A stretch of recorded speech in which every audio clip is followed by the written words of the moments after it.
Hello students. So this session is for class 8th in continuation with the previous session on probability, and in this session we are doing the exercise. The chapter is data handling, exercise 5.3, which contains the questions based on chance and probability. So the first one is spinning a wheel, which contains these options A, B, C, D. So we have to list the outcomes. So in part A, we are asked to only list the outcomes when we spin the wheel. So the outcomes will be A, B, C, D. So these are the 5 outcomes. Then in part B, tossing 2 coins together. So we know that for one coin there will be 2 outcomes, H or T. But when we toss 2 coins together, the chances are there can come 2 heads, or the first one gets a head, the other one gets a tail, or the first one gets a tail, the second one gets a head, or both get a tail. So these are the outcomes. Now let's come to question number 2. When a die is thrown, then list the outcomes of an event of getting a prime number. So when die is thrown, we know that it has total 6 outcomes. So we will first write all the total outcomes so that out of this we can pick up the favorable ones. So now part 1 is that we have to write the outcomes when the number is a prime number. So prime number means 1 is neither prime nor composite, so not 2 is a prime number. So 2, 3 and 5. These are the outcomes when the condition given is a prime number.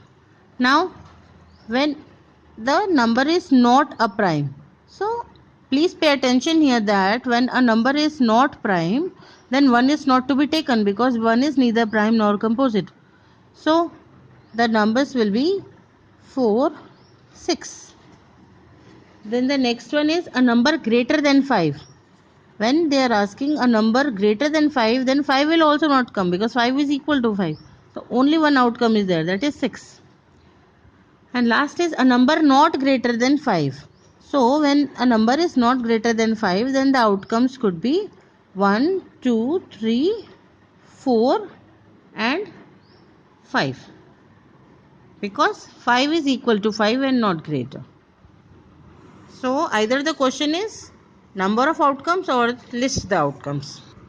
So in question number 3, probability of pointer stopping on D.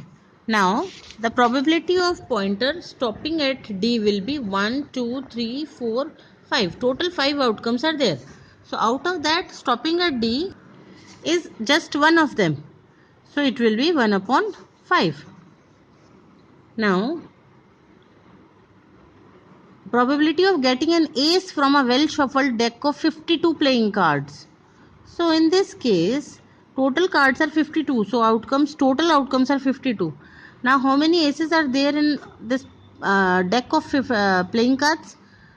In a deck of 52 cards, there are 4 aces. So getting any one ace is 4 out of 52, and we have to simplify it to lowest forms also. So it will be equal to 1 upon 13. Now probability of getting a red apple. In this question, there are how many red apples are there? 4. 1, 2, 3 and 4 are red, but how many total? 7 are total.